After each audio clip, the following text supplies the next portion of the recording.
하룻강아지 범 무서운 줄 모른다라는 그런 속담이 있습니다. There is a Korean proverb that goes, "A day-old puppy does not fear the tiger."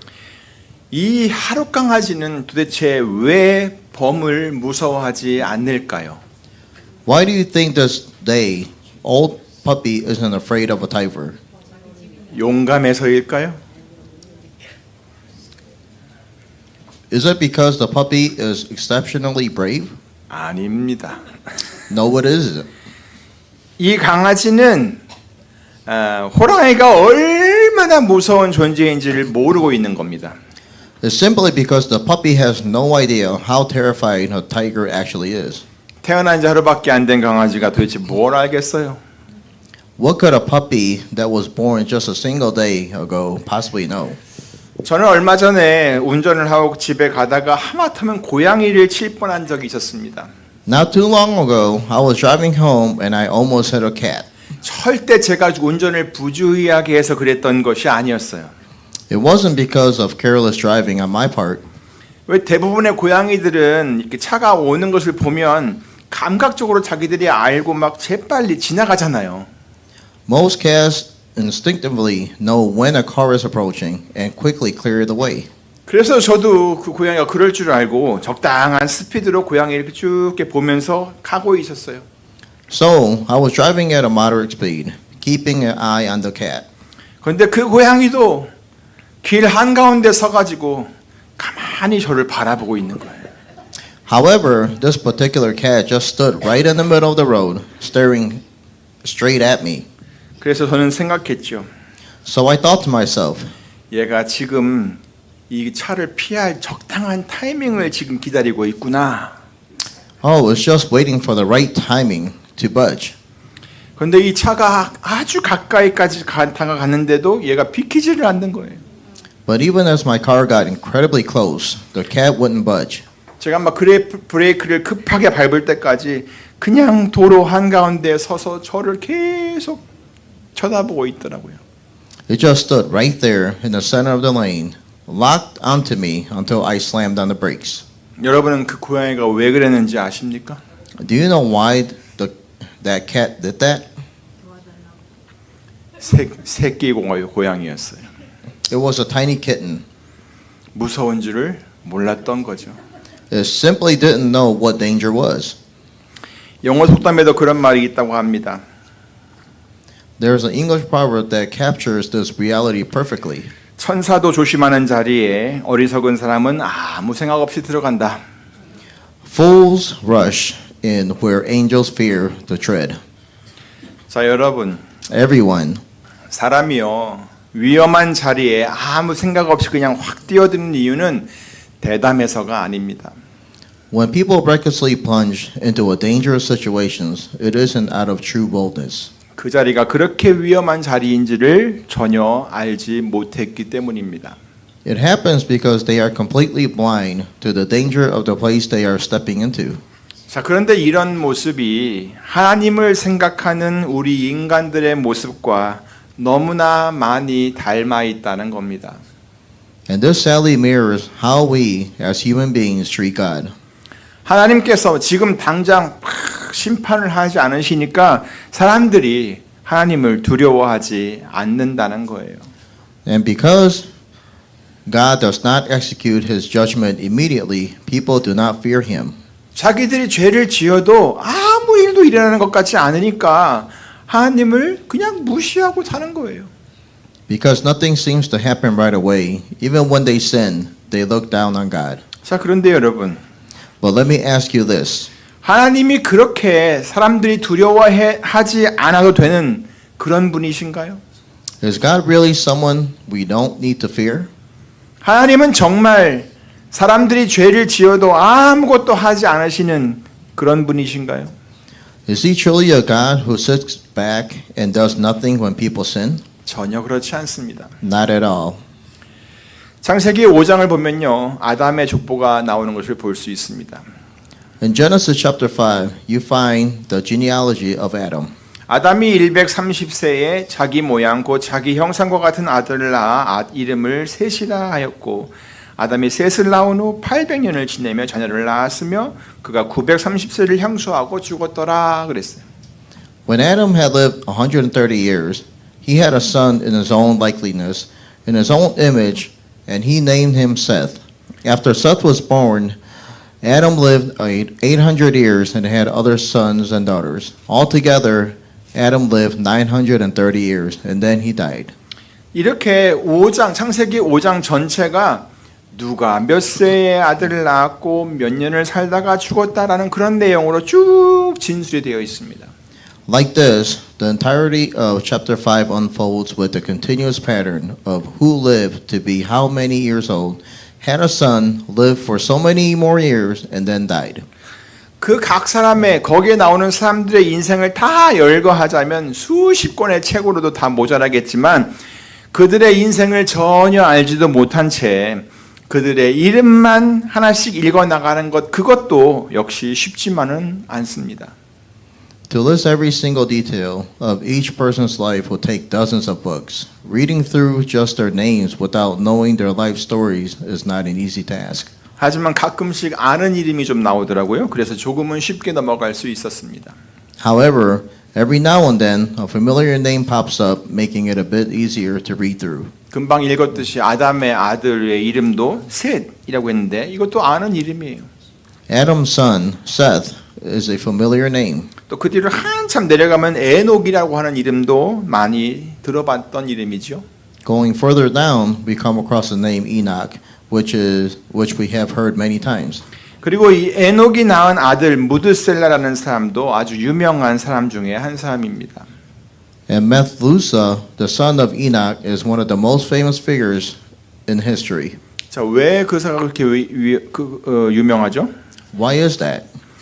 그렇죠. 세상에서 가장 오래 산 사람이기 때문입니다. That's right, because he was the longest living person in the world. 몇 년을 살았죠? How long did he live? 예, 969세를 살았습니다. Yes, he lived to be 969 years old. 거의 1000년을 살았으니까 아주 오래 산 것이죠. 그렇죠? Living for nearly 1,000 years, that is incredibly long life, isn't it? 요즘 시대는 100세 시대라고 불려질 만큼 사람들의 수명이 점점 길어지고 있습니다. In our day and age, people often talk about 100-year life expectancy. As humans' lifespan gets longer. 자, 그런데 이 무드셀라와 비교를 하면요. 100살 살아도 겨우 10분의 1밖에 안 됩니다. Yet, compared to Methuselah, our lifespan is barely 1/10 of this. 자, 그런데 여러분, But now, everyone, 이 무드셀라가 왜 그렇게 오래 살았는지 여러분 생각해 보신 적 있으십니까? have you ever paused to think about why Methuselah lived that long? 맨 처음에 저는 이런 생각을 했었어요. At first, I used to think like this. 뭐 그 당시 사람들은 대부분 다 900세 가량을 살았기 때문에 이 900세 정도는 뭐 당시 사람들의 평균 수명이 아니었을까라는 생각을 했었어요. Since most people back then lived past 900, I assumed 900 years was just the average lifespan of that era. 그러니까 무드셀라는 평균 살던 사람들보다는 조금 더 산 거라고 생각을 했던 것이죠. So I figured Methuselah just happened to live a bit longer than average. 또 과학적으로 또 따져보면은 그때는 아마 환경적으로 사람들이 오래 살 수 있는 여건을 다 갖춘 시대였다라고 또 그렇게 생각을 한 적이 있었어요. From a scientific standpoint, I also thought that the environmental conditions of that time uniquely allow humans to live long lives. 왜냐하면 이 궁창 위에 있는 물이 그런 환경을 다 만들어줄 수 있었다라고 발표한 과학자들의 견해를 들은 적이 있었기 때문입니다. Because I have heard scientific theories explaining how the water above the expanse could have created such a perfect environment. 그런데 이 아담의 족보에 나오는 사람들의 이름을 연구하다 보니까 또 다른 뜻이 있었다는 것을 알 수가 있었습니다. However, as I studied the meanings behind the names of Adam's genealogy, I discovered that there were a completely different purpose hidden within them. 그래서 오늘은 우리에게 아주 익숙한 이름인 노아와 라멕과 무드셀라에 대해서 살펴보려고 합니다. So today I want us to take a closer look at three names that are familiar to us: Noah, Lamech, and Methuselah. 먼저 노아입니다. First, let's look at Noah. 창세기 5장 29절을 보세요. Look at Genesis chapter 5 verse 27. 이름을 노아라 하여 가로되 여호와께서 땅을 저주하심으로 수고로이 일하는 우리를 이 아들이 안위하리라 하였더라. He named him Noah and said, "He will not confront us in the labor and painful toil of our hands caused by the ground the Lord has cursed." 예, 노아 시대에 있었던 가장 큰 사건은 바로 홍수 사건이었습니다. The greatest event during Noah's lifetime was the Great Flood. 온 세상이 다 뒤덮이는 물로 뒤덮이는 그런 홍수가 있었습니다. There was a flood that completely submerged the entire world. 우리는 자주 이 사건을 하나님께서 물로 세상을 심판하신 것이라고도 말을 합니다. We often refer to this event as God judging the world with water. 그런데 노아의 이름을 한번 보세요. 노아의 이름을 보면 수고로이라는 사람들을 이 아들이, 그러니까 노아가죠. 노아가 안위할 것이다라는 뜻이 담겨 있어요. Yet, if you look at the meaning of Noah's name, it contains the promise that this son, Noah, would comfort the people who were laboring in painful toil. 다시 말해서 홍수 심판은 사람들을 위로하시려는 하나님의 계획 속에 있었다라는 말입니다. In other words, the judgment of the flood was actually woven into God's plan to bring comfort to his people. 어떻게 그렇게 생각을 할 수 있을까요? How can we think of it this way? 그 시대의 분위기를 살펴보면 알 수 있습니다. We can understand it by looking at the spiritual climate of that era. 창세기 6장 5절입니다. Let's look at Genesis 6:5. 여호와께서 사람의 죄악이 세상의 관영함과 그 마음의 생각의 모든 계획이 항상 악할 뿐임을 보시고 그랬어요. The Lord saw how great man's wickedness on earth has become, and that every inclination of the thoughts of his heart was only evil at the time. 그러니까 그 당시에는 사람들이 수고롭게 일을 하는 정도가 아니라 사람이 더 이상 살 수가 없을 정도로 죄악이 세상에 관영했다는 것입니다. This means that in those days it wasn't just a matter of people struggling through hard labor. Wickedness and oversaturated the earth to the point where it was practically unlivable. 그리고 사람들의 생각이 언제나 악했다라는 것입니다. And the thoughts and inclinations of people's hearts were exclusively evil all the time. 도저히 순전한 마음을 가지고는 살아갈 수가 없는 시대였다는 그런 뜻이었죠. In other words, it was an era where it was virtually impossible to live with a pure and upright heart. 그래서 사람들이 그런 세상 속에서 더 이상 죄악과 싸우며 고통스럽게 살게 하지 않기 위해서는 바로 저들을 구원해야겠다라는 마음을 하나님께서 먹으셨던 것입니다. So he made up his mind to rescue them, wanting to free them from the world where they had to suffer and constantly fight against sin. 그때가 언제부터였는지는 오직 하나님만 아실 거죠. Only God knows exactly when he had made that decision. 다만 우리가 알 수 있는 것은 노아라는 이름의 아기가 태어남으로 인해서 사람들이 하나님께서 그렇게 하실 것이다라고 하는 소망을 가질 수 있었다는 것입니다. However, when the baby named Noah was born, people were finally able to hold on to hope. 왜냐하면 그 이름의 뜻이 바로 수고로이라는 우리를 이 아들이 이 노아가 안위할 것이다라는 뜻이 있기 때문입니다. Why? Because the very meaning of his name was he will comfort us in the labor and painful toil of our hands. 그때가 바로 홍수가 나기 600년 전입니다. This happened 600 years before the flood came. 그때 노아를 낳았던 아버지는 라멕이라는 사람입니다. The father who stepped forward to the name of Noah was Lamech. 라멕이라는 이름은 숨겨진 왕 또는 강한 자 또는 절망적이라는 그런 뜻을 가지고 있습니다. The name Lamech carries meanings such as the hidden king, the strong one, or the despairing. 다시 말하면 이 이름은 전능하신 하나님을 생각하게 만드는 그런 이름이기도 하고요. 절망적인 그 시대를 표현하는 이름이기도 하다는 것입니다. In other words, it is a name that points our focus to the Almighty God, while simultaneously reflecting the desperate nature of that era. 그래서 이 라멕과 그 아들 노아라는 이름의 뜻을 연결해서 그 뜻을 이렇게 생각을 해보면 보이지 않는 하나님께서 아주 강한 능력으로 이 노아를 통해 절망에 빠져 있는 사람들을 위로하실 것이다라고 해석을 할 수가 있다는 겁니다. So when we connect Lamech with his son Noah, we can interpret the overarching meaning as the invisible God, with his mighty power, will comfort the people trapped in despair through Noah. 물론 그 해석이 항상 맞고 완전하다는 것은 아닙니다. Of course, this interpretation may not be completely exhaustive. 그런데 그 라멕의 아버지 무드셀라라는 이름의 의미는 좀 더 구체적이고 좀 더 분명합니다. However, the meaning behind Lamech's father, Methuselah, is more specific and definitive. 자, 그러면 이 무드셀라라는 이름의 뜻은 무엇일까요? What does the name Methuselah actually mean?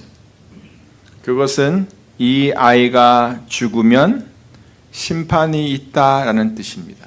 It means when this child dies, judgment will come. 무드셀라가 태어난 때는 하나님께서 그의 아버지 에녹을 데려가시기 300년 전입니다. Methuselah was born 300 years before God took his father Enoch up to heaven. 그리고 에녹은 하나님과 동행했던 자라고 알려져 있는 인물입니다. And Enoch is famously known as a man who walked with God. 히브리서에는 에녹이 하나님을 기쁘시게 하는 자라는 증거를 받았다라고 기록을 해놓았습니다. The book of Hebrews records that before he was taken, Enoch was commended as one who pleased God. 그런데 그런 에녹이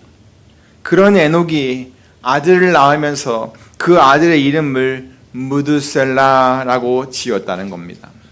Yet, it was this very Enoch who, upon having a son, named him Methuselah. 이 아이가 죽으면 심판이 있다. When this child dies, judgment will come. 실제로 이 무드셀라의 탄생은 사람들에게 하나님의 심판을 알려주는 경고였습니다. In reality, the birth of Methuselah served as a massive warning, flare to humanity regarding God's coming judgment. 그리고 그 경고는 그 무드셀라가 죽을 때까지 몇 년 동안 969년 동안 계속되었습니다. And that warning echoed continuously for 969 years until the day he died. 그리고 실제로 그가 죽던 그 해 홍수가 시작되었습니다. True to his name, the very year Methuselah passed away, the great flood began. 무드셀라의 이름 그대로 그가 죽자 하나님께서 세상을 심판하신 것입니다. Exactly as his name foretold, the moment he died, God brought judgment upon the world. 자, 그런데 중요한 것은 이것입니다. But here is the most crucial point. 하나님께서 바로 그 세상을 심판하시기까지 얼마나 오랜 세월을 참으셨냐는 겁니다. Look at how long God held back his judgment. 그 기간은 최소한 이 무드셀라가 산 연수와 같습니다. That period of time is exactly equal to the lifespan of Methuselah, 969년. 969 years. 거의 1000년을 하나님께서 참으셨던 것입니다. God is patient with them, waiting for nearly 1,000 years. 바로 그 1000년에 관한 이야기가 오늘 본문에 나옵니다. And this brings us directly to today's scripture passage about those 1,000 years.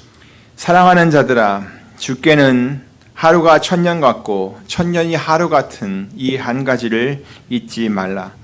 주의 약속은 어떤 이에 더디다고 생각하는 것 같이 더딘 것이 아니라 오직 너희를 대하여 오래 참으사 아무도 멸망치 않고 다 회개하기에 이르기를 원하시느니라. Do not forget this one thing, dear friends. With the Lord, a day is like 1,000 years, and 1,000 years are like a day. The Lord is not slow in keeping his promise, as some understand slowness. He is patient with you, not wanting anyone to perish, but everyone to come to repentance. 이 말씀을 잘못 이해하시는 분들은 이것은 하나님의 시간 계산법이다라고 말하곤 합니다. Those who misunderstand this passage often claim, this is just God's mathematical way of calculating time. 그러니까 하나님의 시간은 천년을 하루로 또 하루를 천년으로 계산을 해야 한다는 그런 말입니다. They think we are supposed to literally convert 1,000 years into a day, or a day into 1,000 years. 자, 그런데 이 말씀은 사람들에게 그것을 알려주려고 하신 말씀이 절대 아닙니다. But that is not why God gave us this word. 이것은 하나님께서 우리 인간들 때문에 하루가 천년같이 천년을 하루같이 참으신다는 말씀입니다. This passage is revealing that because of us, God endures a single day as if it were 1,000 years, and treats 1,000 years as if it were just a single day. 사람들이 생각하기를 하나님은 아무것도 하지 않으시는데 이렇게 생각할 정도로 하나님께서 그렇게 참으신다는 겁니다. He restrains himself so deeply that people actually begin to think that he is doing absolutely nothing. 왜 그러시는 거죠? 왜 하나님께서 그렇게까지 참으시는 거죠? Why? Why does God endure to such extreme extent? 다 같이 읽어볼까요? 시작. 오직 너희를 대하여 오래 참으사 아무도 멸망치 않고 다 회개하기에 이르기를 원하시느니라.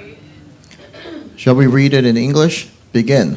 He is patient with you, not wanting everyone to perish, but everyone to come to repentance. 하나님께서는 어느 누구도 멸망에 이르기를 원하지 않으셨어요. God did not want a single soul to experience destruction. 그래서 사람들에 대하여 참고 또 참으셨던 거예요. That is why he chose to hold back his wrath over and over again for the sake of humanity. 그것은 사람들에게 회개할 시간을 준 것이었어요. It was time graciously given for people to repent. 자기들의 죄악을 뉘우치고 하나님께로 돌아올 수 있는 그런 기회를 주었던 거예요. It was an open window for them to realize their sins and return to God. 그냥 참으면서 시간만 질질 끌고 계셨던 것이 아니었어요. He wasn't just wasting time or dragging things out. 그냥 침묵만 하고 계신 것도 아니었어요. He wasn't merely remaining silent. 우리 인간들에게 기회를 주고 계셨던 거예요. He was actively providing an opportunity for us humanity. 그런데 그 시간이 결코 짧은 시간이 아니었다는 거죠. And notice that this window of time was by no means short. 천년이라는 시간을 인내하면서 기다려 주신 것이었어요. He patiently waited for a staggering 1,000 years.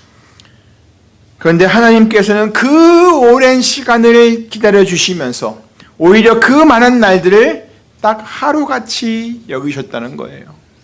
Yet even while waiting through those long, agonizing years, God considered all those days as if they were just one day. 어떻게 그렇게 하실 수 있죠? How is that even possible? 이것은요, 사랑으로밖에 설명이 되지가 않습니다. This can only be explained by one thing, love. 그래서 요한복음 3장 16절에서 예수님께서 그렇게 말씀하신 거예요. 하나님이 세상을 이처럼 사랑하사라고 말입니다. Just as Jesus declared in John 3:16, for God so loved the world, 그래서 우리 인생들이 모두 다 회개하기를 바라셨던 것이죠.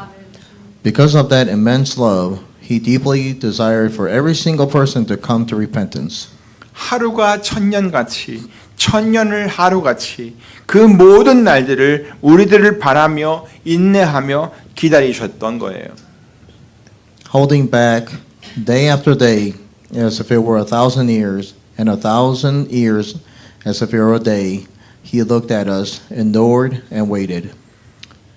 근데 문제는 사람들이에요. However, the real problem lies with us, with humanity. 사람들이 하나님의 그런 마음을 모르고 있다는 거예요. People are completely blind to this heart of God. 그러면서 이런 생각을 하죠. 하나님께서는 왜 이렇게 심판을 더디게 하시냐? 왜 이렇게 심판의 때가 오지 않는 것이냐라고 생각을 한다는 거예요. Instead, they complain, why is God so slow to bring judgment? Or why is the day of judgment taking so long to get here? 막상 그날이 오면 모든 게 완전히 끝나버리는데 그런데도 사람들은 자꾸만 이제냐 저제냐 하면서 그날이 다가오는 것을 전혀 심각하게 생각하지를 않는다는 거예요. Even though everything will instantly and completely end the moment that day arrives, people carelessly ask, is it today? Is it tomorrow? Without taking the approach of that day seriously at all. 그런데 본문 10절을 보세요.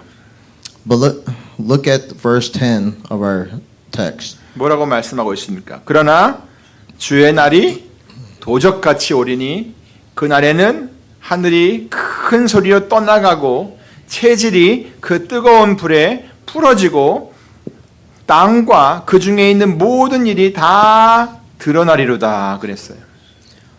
But the day of the Lord will come like a thief. The heavens will disappear with a roar. The elements will be destroyed by fire, and the earth and everything in it will be laid bare. 12절에서도 같은 말씀을 반복했습니다. Verse 12 repeats this exact same warning. 그날에 하늘이 불에 타서 풀어지고 체질이 뜨거운 불에 녹아질 것이다. That day will bring about the destruction of heavens by fire, and the elements will melt in the heat. 바로 이것이 하나님의 날에 일어날 일들인 거예요. This is precisely what will unfold on the day of the Lord. 우리 인생들이 이걸 모르면요. 하룻강아지 범무서운 줄 모르는 격이 되고 마는 거예요. If we live in ignorance of this truth, we are no different than that old puppy who has no fear of the tiger. 그래서 베드로 사도가 성도들에게 이렇게 선포를 하고 있는 것입니다. This is exactly why the Apostle Peter boldly proclaims to the believers, 주의 약속은 어떤 이에 더디다고 생각하는 것같이 더딘 것이 아니라 오직 너희를 대하여 오래 참으사 아무도 멸망하지 않고 다 회개하기에 이르기를 원하시느니라 라고 말이에요. The Lord is not slow in keeping his promise. As some understand slowness, he is patient with you, not wanting anyone to perish, but everyone to come to repentance. 자, 그러면 여러분, Now then, everyone, 이제 우리는 어떤 질문을 해야 할까요? what is the natural question we should ask ourselves at this point? 예? 어떤 질문을 해야 될 것 같아요? 당연히 어떻게 하면 되나요? 라는 질문을 해야 되지 않겠어요? Shouldn't we naturally ask, then what should we do? 감사하게도 오늘 본문에서 그런 질문을 이미 해놓았습니다. Thankfully, today's text has already laid out that exact question for us. 11절이죠. It's found right here in verse 11, isn't it? 그 이 모든 것이 이렇게 풀어지리니 너희가 어떠한 사람이 되어야 마땅하뇨 그랬어요. Since everything will be destroyed in this way, what kind of people ought you to be? 자, 그러면 이 질문에 대한 답은 또 무엇입니까? Then what is the answer to this question? 다 같이 읽습니다. 시작. 거룩한 행실과 경건함으로 하나님의 날이 임하기를 바라보고 간절히 사모하라 그랬습니다. Let us all read the answer together. You You ought to live holy and godly lives as you look forward to the day of God, and speed is coming. 사랑하는 성도 여러분, My beloved brothers and sisters, 사도 베드로는 오늘 본문에서 하나님께서 우리 인생들에게 원하시는 것이 무엇인지를 분명하게 말씀해주고 있습니다. The Apostle Peter makes it crystal clear what God truly desires from our lives from today's scripture. 첫째, 그것은 바로 회개라고 하는 겁니다. First, he desires repentance. 자기의 죄를 인정하고 그 죄악된 세상에서 이 죄악된 세상에서 자기 마음대로 살던 그 삶을 돌이켜 누구에게로? 하나님께로 돌아오는 것을 말합니다. This means acknowledging our sins, turning away from a self-centered life lived according to his broken world, and returning to God. 더 이상 세상 방식을 따르지 않고 이제는 예수님을 주님으로 모시고 따르는 것, 그것을 말합니다. It means no longer following the patterns of this world, but receiving and following Jesus Christ as our absolute Lord. 하나님께서는 우리들이 그렇게 회개하기를 원하십니다. God deeply desires for us to repent in this way.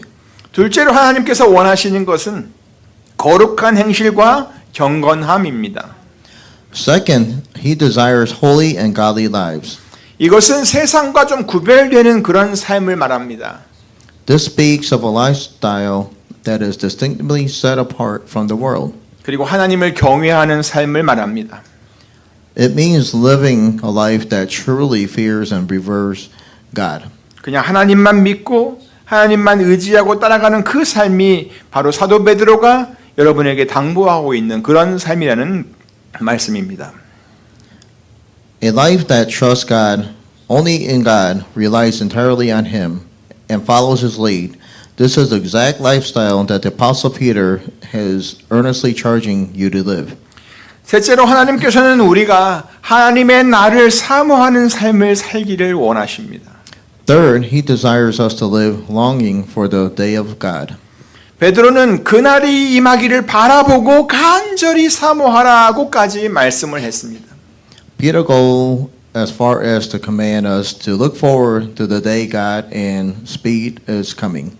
하나님을 믿지 않고 그리스도께 속하지 않은 자들에게는 이 하나님의 날은 결국 심판의 날이 될 것입니다. 멸망의 날이 될 것이고 두려움의 날이 될 것입니다.